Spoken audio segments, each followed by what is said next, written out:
Hi everyone, in this lecture we are going to take a look at another method of changing the position of a grid item. Now so far what we have talked about are going to be these two types. So first the line names, then we change the line names to column start, column end, and now we are going to grab, let's say we want to grab the item number 10, and I'm going to give it a background color of light gray.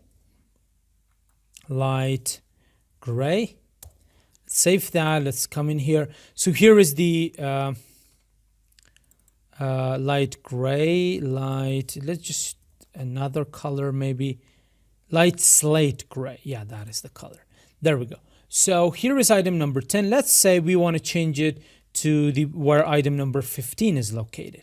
Now, in case you're wondering how we are going to do it this time, is that this grid column start and column end, they're going to become one property, and grid row start and end, they're going to become one property. So these four properties are going to be they're going to be converted to two properties, and they are grid column. So the first value is the starting point for the column.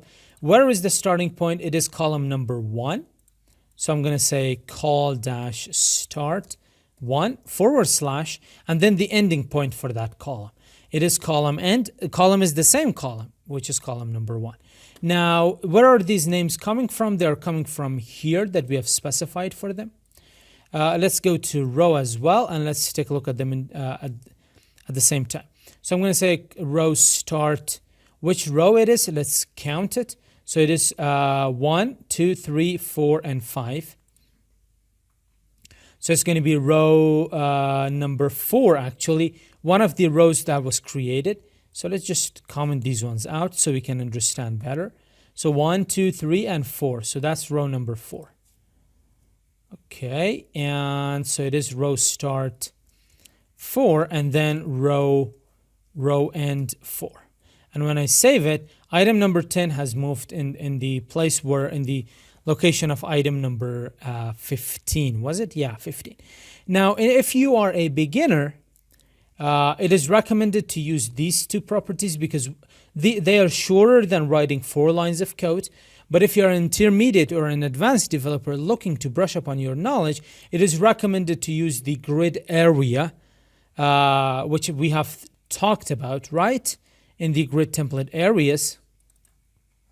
Yeah, it is recommended to use this property. How are you going to use it if you're not using grid template areas is what I'm going to tell you now. That is just a little bit more confusing. That's why, because there are 4 values.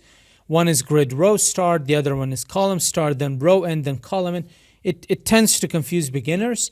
And if you're advanced, that should not be any problem. Now let's grab item number. We have 8, we have 19, we have 10. Maybe item number 1 has to go in the place of item number 20. So I'm going to say dot item dash 1 background color. Let's say light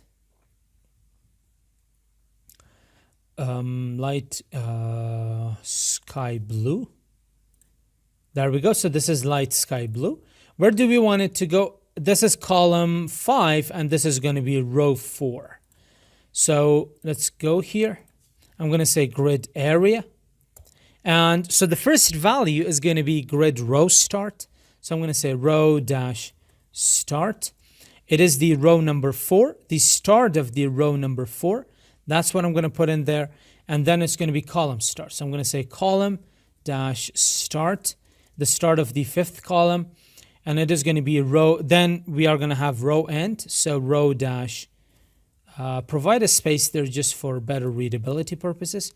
Row end 4, it ends at the same row and it ends at the same column as well. Save that. Let's take a look at it. There we go. So I'm just going to write this in case you forget, even though it says row start, row end, column end, and I'm not going to write it. It's self-explanatory. Row start, row end, column end. That's it for this lecture. See you in the next one.